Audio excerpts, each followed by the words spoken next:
Okay, back painting more stripes. I got the other side taped and a little bit of clear coat down. So as you can see, these are very sharp lines. There's no bleed through, which is what I was going for. Close to perfection.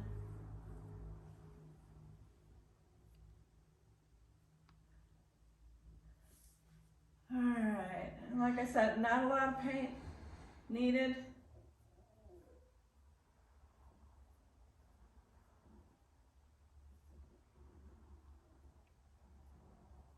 You just want to get coverage on top of the pink.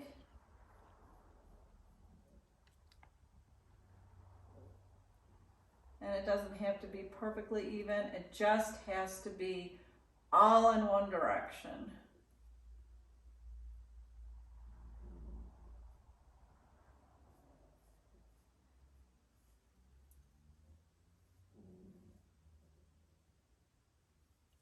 And if you ever get paint where you don't want it, I'll show you a little trick here in just a sec. Let me finish this last stripe. You don't want to overwork this paint either. A couple of swipes is about all you want to hit, otherwise it starts tacking up and it does not get better looking.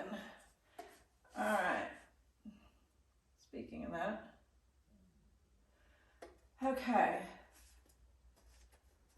Always put your lids back on your paint when you're done with a particular task, so you don't end up with a half a jar of paint on the floor or somewhere where it doesn't need to be.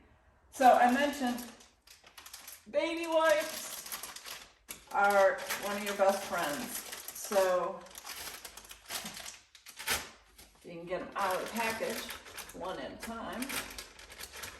All right, so here, actually I'm not going to use this particular tape anymore.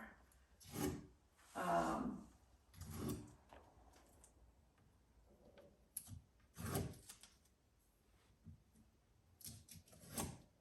right, stripe, stripe, stripe. I do see a couple of spots with a little bit of bleed through. I'm going to let that set up though.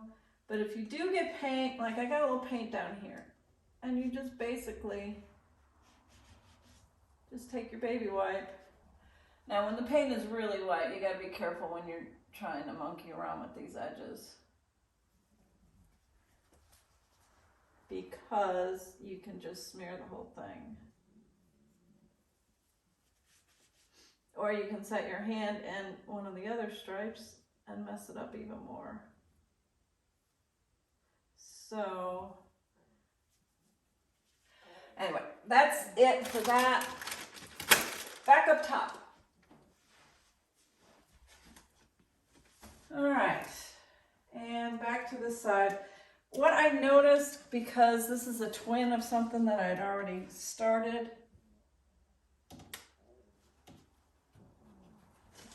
get my brushes on the floor, is that I want these stripes to go higher. So best laid plans. All right, so I'm opening up my 2 jars of paint.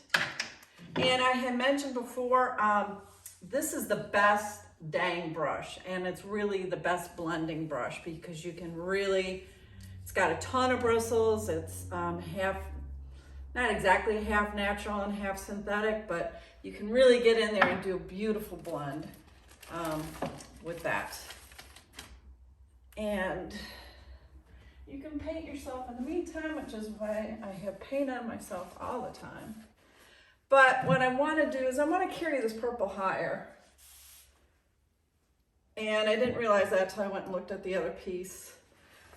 And so I'm going to take this purple up quite a bit more. So much for the blend I did on the first coat. That is history. And I want to take it all the way up just about to the top of that door.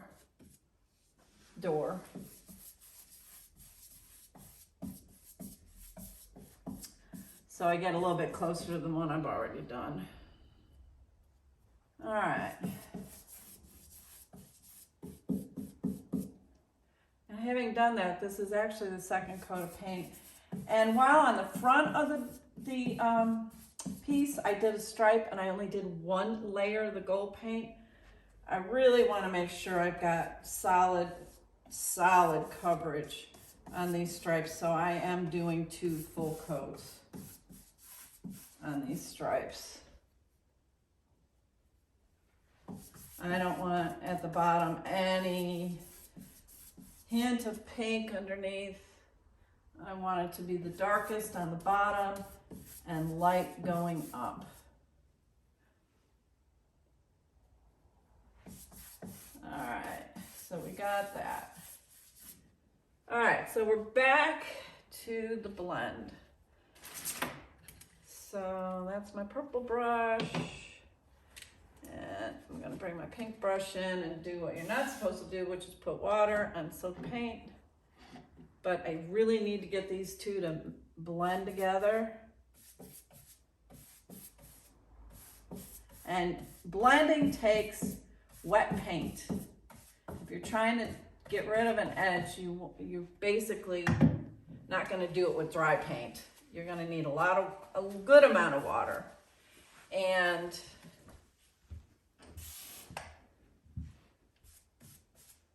then you're just pretty much gonna try and wipe out, soften the line.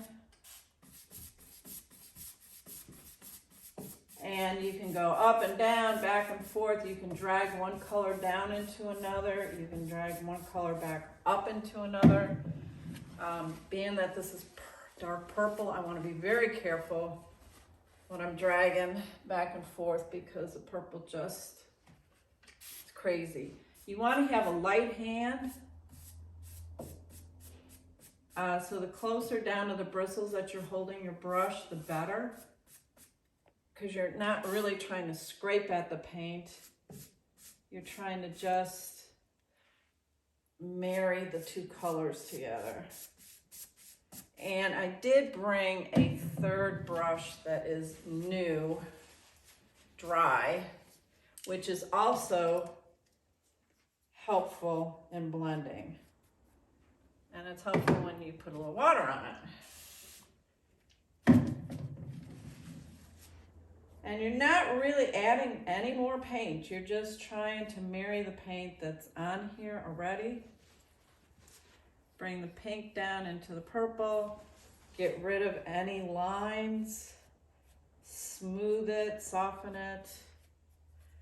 It's one of those things that you just play with it until you're happy. And if you're not happy with how it looks and you think you played with it enough on this coat, then you basically just let it dry and come back and do it another layer. Exactly what I just did, do it again. There's no rule that says you have to do it on your 1st coat or your 2nd coat or your 3rd coat, but you just want to get it to where, like Cece says, it's a blendy blend. And it's a real art. If you're not happy with how you do it in the beginning, go take a practice board and just practice your blending, because it's a skill like anything else. It takes time and a lot of practice to figure it out. All right, I got a lot of lines on that. So I am gonna come back in with my pink brush and try and wipe out.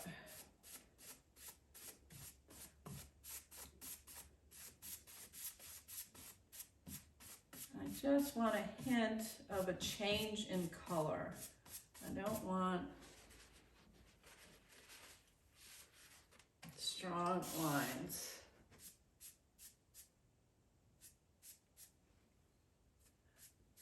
And with lighting, you also got to make sure you got your lighting right, because sometimes you get a glare and you can't really see, which is what's happening to me right now.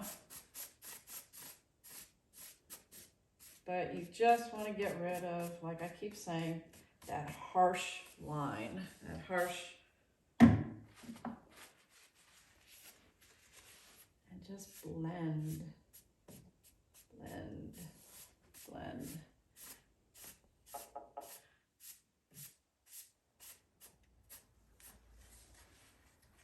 All right.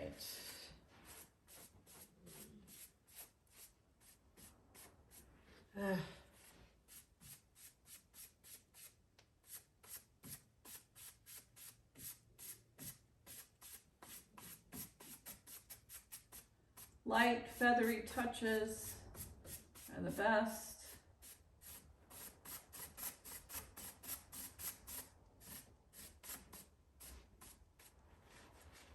And keep drying the paint off of your brush.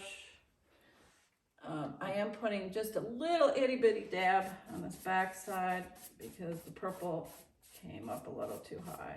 Ugh. See, this is what I mean. You gotta have a lot of practice, which I'm still needing more.